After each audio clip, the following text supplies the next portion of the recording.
तर भावानो, आज होती लोणारवाडीची यात्रा. मग काय ट्रॅक्टर धुवायला जायचं. ट्रॅक्टर घेतला आणि थेट निघालो बघा जाकवेलवर. मग काय जाकवेलवर आलो. इथं बघतोय तर पाणी लागलेलं बदाद पडाय. तोपर्यंत लगेच बुटकीनंपर्यंत पण एंट्री केली. मग काय लगेच पाणी केलं चालू आणि मामा लागला ट्रॅक्टर धुवायला. आता बुटकीला धुतलं. बुटकीत झाल्यावर मग काय लगेच परीचा नंबर आला. परीला पण घेतलं धुवून. मग काय झालं तिने पण ट्रॅक्टर धुवून. मग काय जायचं आता म्हणलं घरला. मग काय आता काम नव्हतं म्हणून टायर रंगवत बसलो. मग काय तिने पण ट्रॅक्टरची टायर रंगवली. कसा आहे दणका. तोपर्यंत जरा बाहेर जायचं म्हटलं, गाडीच चालू आहे ना. काय करायचं, काल दंड पनवतीच लागले मागं. दुसरी गाडी घेऊन जायचं बाहेर म्हणलं. तोपर्यंत येऊ प्रेम भंगी बघा कसा फोनवर बोलत बसला. मग काय घरात गोंड होतं. गोंड लावलं. आपली आवडती वस्तू लय सजवाय नसते हो.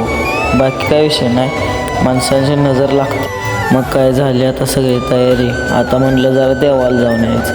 इथे येऊन बघतोय तर काय गर्दी ढीग. मग काय असू दे म्हणलं. तर भावानो, ब्लॉग कसा झालाय कमेंटमध्ये नक्की सांगा.